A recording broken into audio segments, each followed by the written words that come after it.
Boa tarde, bem-vindo a mais uma experiência aqui na Porta do Reino. Eu sou o Fernando Andreucci.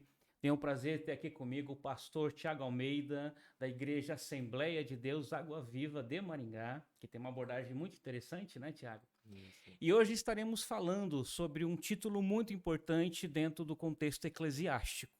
Eu e o Tiago conversávamos antes sobre os atributos de Deus. E principalmente como esses atributos de Deus se manifestam na interpretação da pós-modernidade. Como é que os jovens, as pessoas que estão inseridas em alguns espíritos de época, estão colocando os atributos de Deus como apologia a práticas não bíblicas? E o Tiago vai esclarecer esse assunto que é de suma importância para o resgate da nossa fé, para a manutenção sadia da nossa fé, e que está diretamente ligado aos dias de hoje. Não é assim, Tiago? É isso mesmo. Muito bom estar aqui, Fernando. Muito obrigado pelo convite. Me sinto muito honrado. É uma alegria poder falar com os telespectadores, com quem está nos assistindo. Estar aqui com um parceiro de futebol também, tendo esse tempo tão maravilhoso e falar sobre o Senhor, que é sempre muito bom. E o assunto é fantástico, né? Sim. Tiago, com relação aos atributos de Deus, aquilo que atribui-se a Deus, essa dialética entre atributo de Deus e a fé da modernidade. Nós somos de uma geração que quer liberdade para fazer o que quer, que demonstra uma vida de fé, mas que quer fazer o que quer. Então, houve um tempo em que ou eu era pertencente a Cristo e me sujeitava a seus princípios, ou eu abraçava a impiedade nas suas diversas maneiras de existir. Uhum. E hoje existe um modismo de que eu abraço Cristo e abraço o meu eu ao mesmo tempo, né? Exato. Por que que isso não é bíblico, Tiago? Vamos lá. Primeiro porque nós precisamos entender a diferença entre modernismo e mundanismo. Na minha concepção, nós precisamos entender dentro do tema bíblico e teológico, a teologia vai tratar os atributos de Deus dentro de uma disciplina chamada teontologia, que nada mais é do que tratar sobre quem Deus é. Deus é um ser inexplicável que se faz conhecido. Tudo que conhecemos de Deus é Ele quem se propõe a se fazer conhecido. Porque foi Deus quem criou o universo, foi Deus quem vinha conversar com Adão, foi Deus quem deu para Adão as condições de ter uma vida pós Jardim do Éden, foi Deus quem salvou a família de Noé, foi Deus quem chamou Abraão, e aí nós vamos ver inúmeros fatos disso. Ah, mas esse é o Antigo Testamento. João 3,16, o texto áureo dos cristãos, certo? É um exemplo claro, porque Deus amou o mundo que deu, então ele tomou a iniciativa. Todas as vezes que nós vemos relacionamento na Bíblia de Deus para com o povo, ele sempre parte do eterno para nós, nunca de nós para o Senhor. Verdade. Sempre Deus se propõe, se dispõe a ter esse relacionamento conosco. E hoje, na nossa pós-modernidade que estamos vivendo, esse é um tema muito deturpado, desconhecido e tratado muito no campo, vou colocar entre aspas, do achismo. Por que dentro do achismo? Porque se nós olharmos para a nossa geração, nós vamos ver que a frase mais comum de se ouvir hoje, eu trabalho com jovens, a minha igreja, a igreja que eu pastoreio, 80% é formada por jovens, e nós fazemos vários trabalhos na rua, com adolescentes e tudo mais, e ouvimos a seguinte frase: Deus aprova toda forma de amar. Amor é um atributo de Deus, Deus é amor. Nós vamos ver várias manifestações do amor de Deus. O simples fato de Deus enviar Jesus já é um ato de amor. Ele ama e envia. Então ele ama e estabelece uma aliança. Ele amou a família de Abraão e estabeleceu uma aliança com ele. Amou a família de Noé e estabeleceu uma aliança com ele. Amou o seu povo e estabeleceu uma aliança através de Cristo. Então nós vemos que o amor de Deus, por ser tratado muitas vezes de forma cinematográfica, hollywoodiana, colocamos aí o amor de Deus acima de todos os seus atributos. E essa geração, a nossa geração pós-moderna, ela tem tratado desse amor de Deus de uma forma tão potencializada ou maximizada e inferioriza outros atributos. A nossa geração ela vê os atributos de Deus como uma escada. Então lá em cima nós temos o degrau do amor. O degrau de baixo é da bondade, o degrau de baixo da fidelidade, da misericórdia. E lá embaixo, onde não tem degrau nenhum, é a justiça. Como se o amor de Deus ele sobrepusesse a sua justiça. E dizer isso é um erro, além de um erro gravíssimo teológico, é uma heresia muito grande. O que é uma heresia? É um abandono da verdade. Aquilo não é uma verdade. Por quê? Por mais romântico que apareça, por mais harmonioso aos nossos ouvidos isso venha a soar, isso não é verdade. Porque Deus ele é amor ao mesmo tempo que ele é justiça. Como você disse, nós estávamos aqui conversando em off e nós poderíamos dar vários textos bíblicos que mostram o amor e a justiça de Deus unidos numa mesma ação. Então nós vemos em Números 16, quando Deus abre a terra e engole a família de Corá, Datã e Abirão, que estavam se rebelando contra Moisés e a liderança do povo ali, o que Deus faz? Deus abre a terra e engole os homens, isso é justiça. Ele tira do meio do povo o pecado, só que ao mesmo tempo ele age com amor. Por quê? Porque ele continua mantendo o povo através do maná, através da carne que as codornizes trazem para eles. Então Deus continua, a nuvem de glória permanece à frente do povo, dando direção para eles, tendo um referencial. Então o amor de Deus nunca se apartou da justiça. Deus só é amor porque ele é justo. Muito bem. Interessante, Thiago, você me falando isso. Eu fiquei refletindo sobre a inclinação da natureza humana de olhar para Deus dentro dos nossos interesses.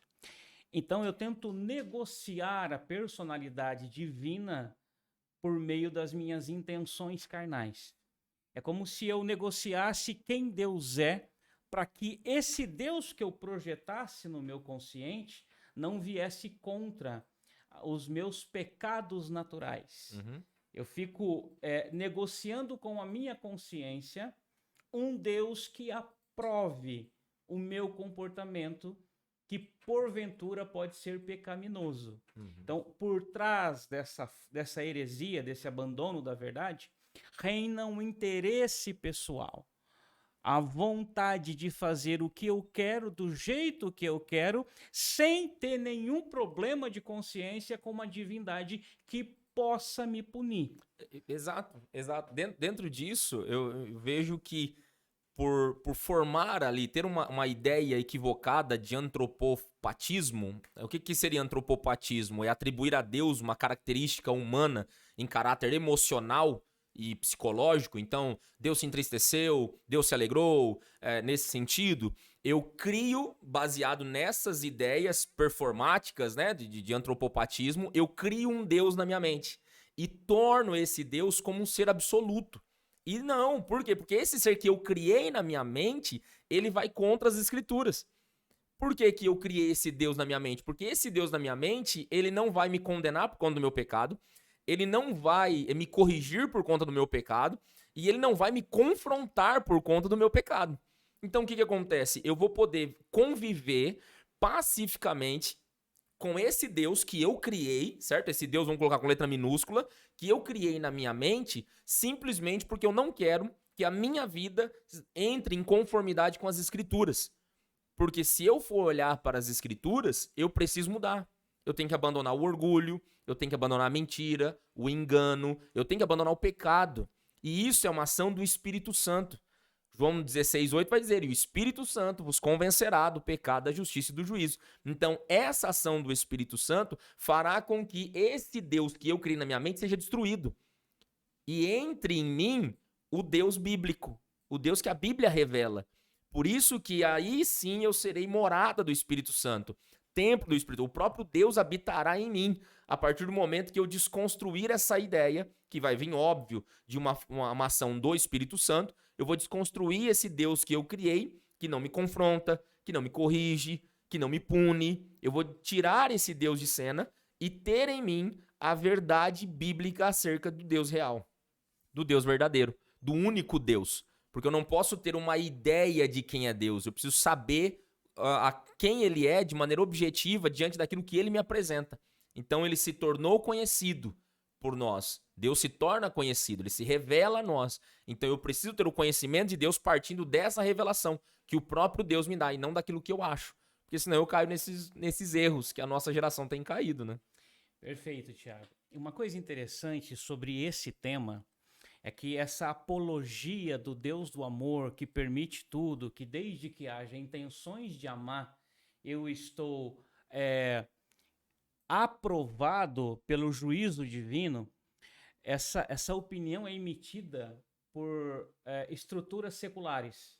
Sim. Ou seja, a mídia, a internet, os formadores de opinião que não têm vida com Deus, que não têm comunhão com Deus, que não têm compromisso com Deus, eles estão criando esse discurso desse Deus que me interessa, que me abraça sem confrontar o meu erro, esse Deus idealizado, né, Tiago? Esse Deus que o meu ego elaborou, e que esse discurso promovido por essa estrutura ímpia, que não tem nenhum ingresso, nenhuma comunhão com o corpo de Cristo, vem patrocinando comportamentos de jovens que, inclusive, têm acesso à fé. Sim.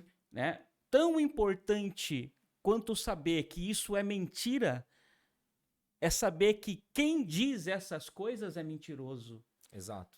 E aí, Tiago, fica o desafio dos pastores, dos líderes, doutrinar a sua igreja, principalmente no conceito de quem diz a verdade.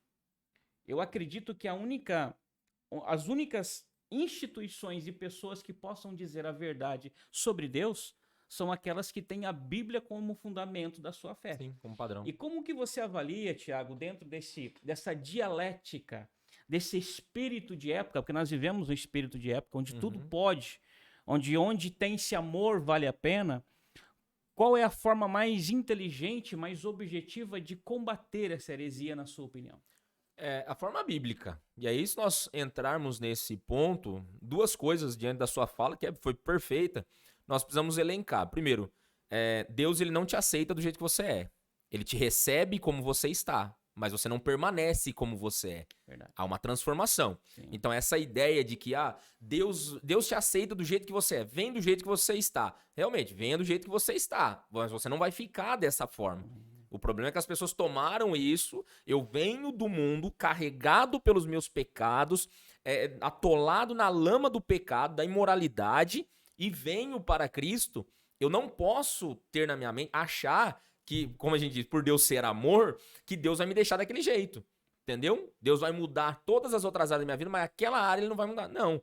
A mudança ela é por completo. A metanoia que acontece, a mudança de mente, ela é transformadora de forma completa, real e integral. Não há parcialidade nessa mudança.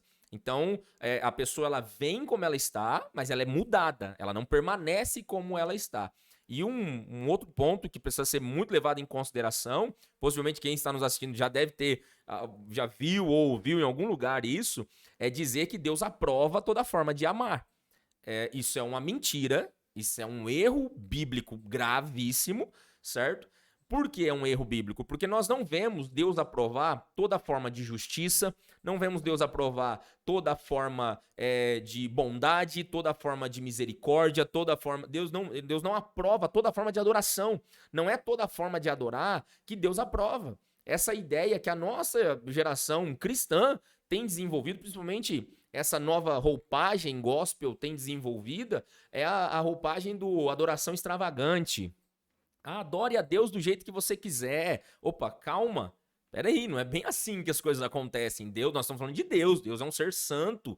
E, como tal, ele deve ser adorado com reverência. Nós precisamos ter reverência ao Senhor. Então, essa análise, às vezes, ela pode passar do campo da adoração para o campo da profanação. E isso nós precisamos tomar cuidado. Então, se Deus não aprova toda forma de ser adorado, toda forma de justiça, por que ele aprovaria toda forma de amar? Isso vai contra o próprio Deus. Então, não há sombra de variação. A Bíblia diz que em Deus não há sombra de variação. Ele não muda. ele é imutável. Deus, ele é. Quando nós olhamos Êxodo capítulo 3, versículo 14, quando Deus vai falar para Moisés quem ele é, Moisés pergunta, eu chegar no povo, eles vão perguntar, qual é o seu nome? Quem eu digo que tu és? Ele diz, eu sou o que sou. Quando ele usa Erie, Asher, Erie, eu sou o que sou, Erie, eu sou, eu fui ou eu serei, ou seja, dá uma ideia de eternidade e de infinidade também, e Asher é o que ou quem, você pode elaborar tanto eu sou quem fui, eu sou o que serei, ou seja, Deus ele era, é e sempre será. Se Deus ele tem esse padrão de ser, não há como ele ir contra esse padrão. Então, Deus não aprova toda forma de amar, como não aprova toda forma de ser adorado. Então, isso é um erro para os de fora e para os de dentro, que pensam que você pode se aproximar de Deus de qualquer forma. Nós precisamos entender que, aí eu volto na minha fala lá no começo, modernismo é diferente de mundanismo. Isso aqui é moderno. Ninguém pensava num podcast, por exemplo, há 20 anos atrás. Verdade. Há 10 anos, vamos colocar 10 anos? Ninguém pensava num podcast há 10 anos. Verdade. Então, isso é modernismo. Nós estamos modernizando as ações e estamos usando essa modernidade como uma ferramenta, um canal de evangelismo. Agora, nós não estamos aqui mundanizando uma ferramenta que Deus deu. Então, esse pensamento ideológico que tem corrompido o coração dos nossos jovens tem feito muitas pessoas irem para as igrejas, certo? Com um pensamento completamente equivocado de quem é Deus. E quando há um confronto, o que ela faz? Ela sai da igreja. Porque o confronto dela não foi com a igreja, foi com Deus. Então, Deus confrontou o coração dela. E quando Deus faz isso de maneira justa e amorosa, porque a Bíblia diz que Deus corrige aquele que ama, certo? Quando acontece isso, pelo fato, e aí eu vou parafrasear o Spurgeon, que fala que se você vier para Cristo pelo entretenimento, quando o entretenimento acabar, você abandonará ele. Verdade. Então, quando a pessoa é confrontada por isso, e a luz, a fumaça, o movimento gospel, ele diminui, a pessoa abandona. Entendeu? Então, há esse confronto. Então, os atributos de Deus, eles jamais vão se chocar. Nenhum vai sobrepor o outro e eles jamais vão entrar em conflito. E Deus nunca, isso olhando para a Bíblia, Deus jamais ele vai fazer algo em detrimento de outro. Ou seja, ele vai beneficiar um atributo em detrimento de outro por uma única causa. Perfeita explicação do Tiago, bastante fundamentada. Né? E uma outra característica que nós percebemos no espírito da época, porque esse podcast é um combate ao espírito da época, é o vitimismo, a narrativa vitimista e toda autocomiseração. Exatamente. E toda a narrativa vitimista, ela é dramática. Sim. Então, eu me vitimizo, eu me coloco como que por excluído pelos princípios da moralidade, pela verdade da igreja. E aí eu grito como vitimista, e como vitimista eu consigo atenção, eu consigo coisas, eu consigo espaço. Sim. Uma coisa que você precisa saber é que isso não cola com Deus. Isso pode colar na tua comunidade, isso pode colar na tua família, isso pode colar na tua consciência, isso pode colar em qualquer lugar. Sim. Mas quem vem com a narrativa vitimista, querendo negociar práticas antinaturais com Deus, está perdendo tempo. Está perdendo tempo. O Tiago falou uma coisa muito interessante. Quando eu me encontro com Deus, eu me transformo. Ele me aceita assim do jeito que eu sou, porque todos nós somos pecadores.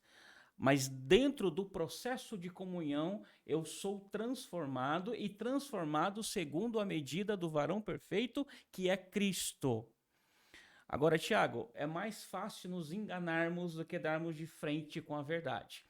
E se de um lado tem uma sociedade ímpia, aculturada no espírito da época, se vitimizando por seus pecados, de um outro há algumas autoridades religiosas abonando esse comportamento. E aí é uma outra abordagem, porque se de um lado eu tenho o vitimista que quer fazer da fé uma extensão da sua natureza, eu tenho pessoas que estão financiando essa intenção. E qual é o recado para os líderes das igrejas que recebem essas pessoas com esse pensamento e com essa intenção?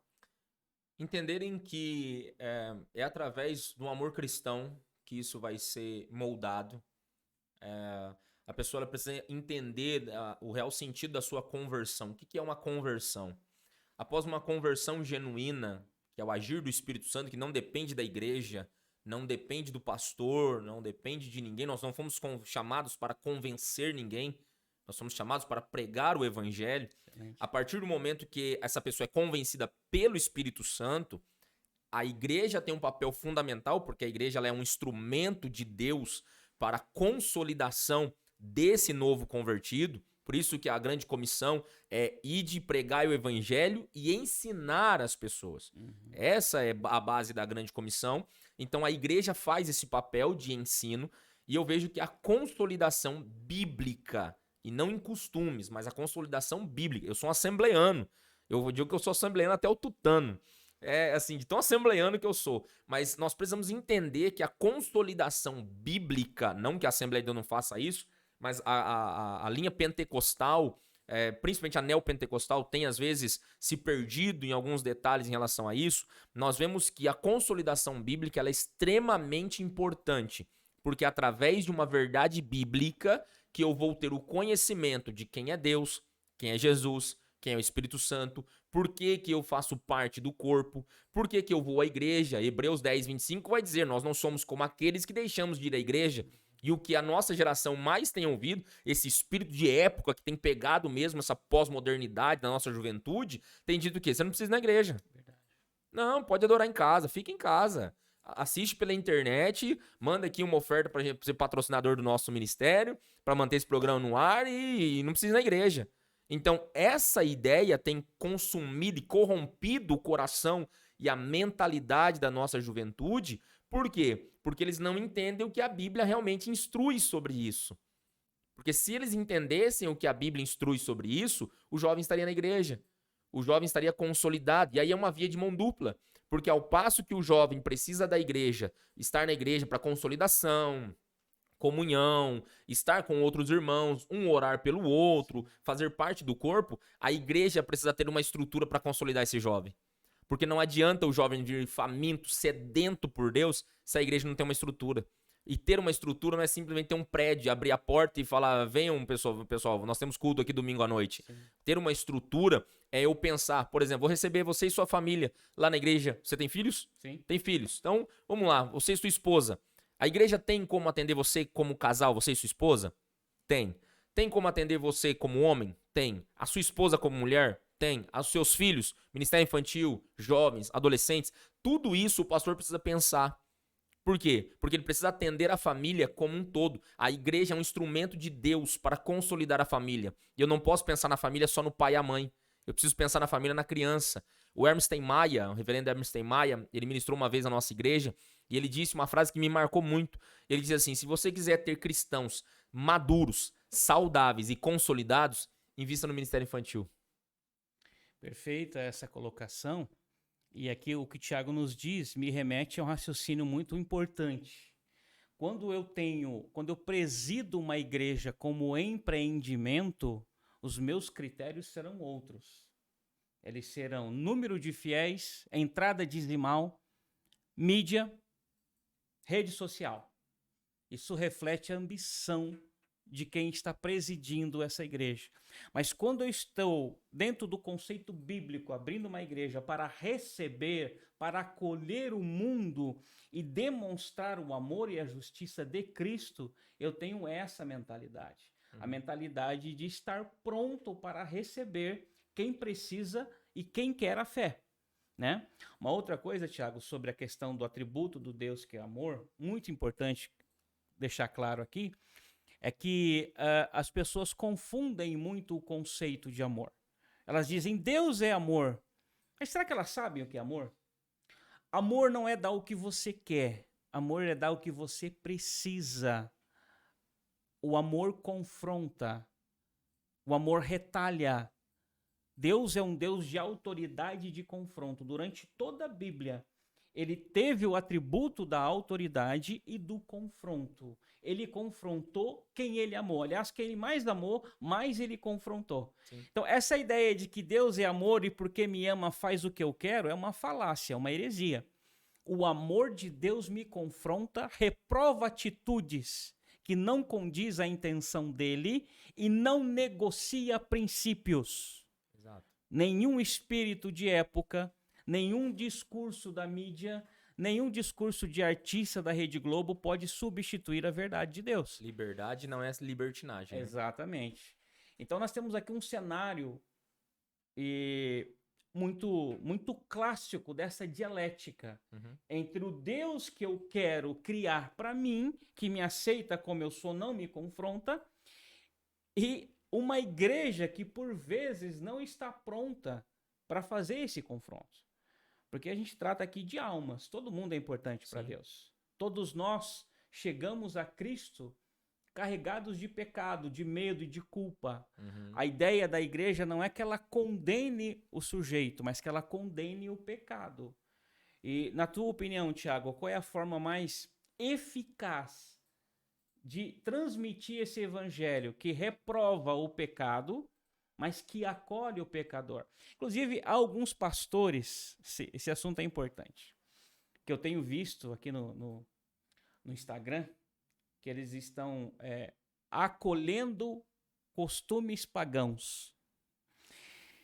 E se a prioridade do pastor for pagar de legalzão, por ser gente boa, então ele vai ter que abraçar todo mundo e ele vai para o inferno junto com quem vai para o inferno. Essa que é a verdade.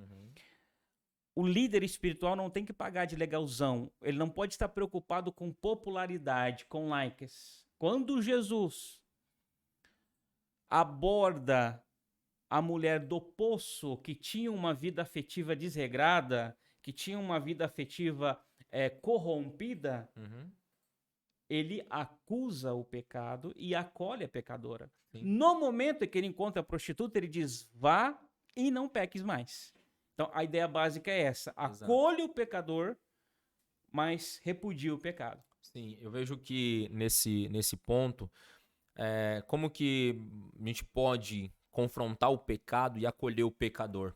A partir do momento que for quebrado, e aí eu digo como pastor, igual você mesmo bem colocou, essa divisão entre o pastor e a igreja. A nossa geração ela tem visto muito o pastor lá em cima e a igreja lá longe. Precisa haver uma junção disso aí. Por quê? Porque a partir do momento que houver essa junção, esse abismo que há entre um e outro vai acabar, sabe por quê? Porque o pastor vai chegar para esse pecador e dizer para ele, eu sou pecador também. Ali é a casa de pão. Ali é onde tem pão. E eu sou um mendigo que vou falar para outro mendigo onde tem pão. O Augusto Nicodemos, ele cita isso e eu acho fantástico.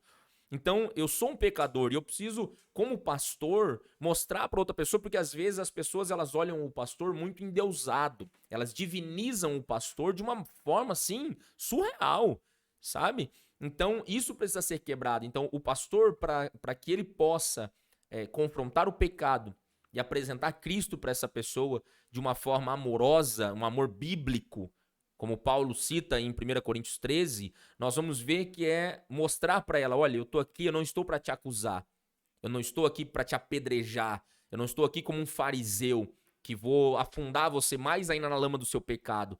Eu estou aqui como um pecador que por graça e misericórdia do Senhor, hoje consigo te estender a mão. Então vamos juntos. Eu quero caminhar contigo rumo à glória. E se Deus me permitiu fazer isso, eu quero, na ação do Espírito Santo, no poder do Senhor, orar para que a venda dos seus olhos caiam e o Espírito Santo mostre a você o seu pecado. E como instrumento de Deus, a Bíblia diz isso. Porque o grande erro dos pastores hoje é dizer o que eles acham. Muito bem. Pior que uma igreja que diviniza o seu pastor, só um pastor que se diviniza a si mesmo. Exatamente, exatamente. Esse foi o Tiago Almeida, esteve comigo aqui da Igreja Assembleia de Deus, Água Viva. Nós debatemos um tema muito interessante, que é atributos de Deus versus espírito da época. Espero que esse tema tenha edificado a sua vida, que o Espírito Santo tenha falado com você e peço que você olhe para esse projeto que tem como único propósito glorificar o nome do Senhor. Muito obrigado, Tiago, pela tua presença. Deus abençoe. Deus Amém. abençoe você também.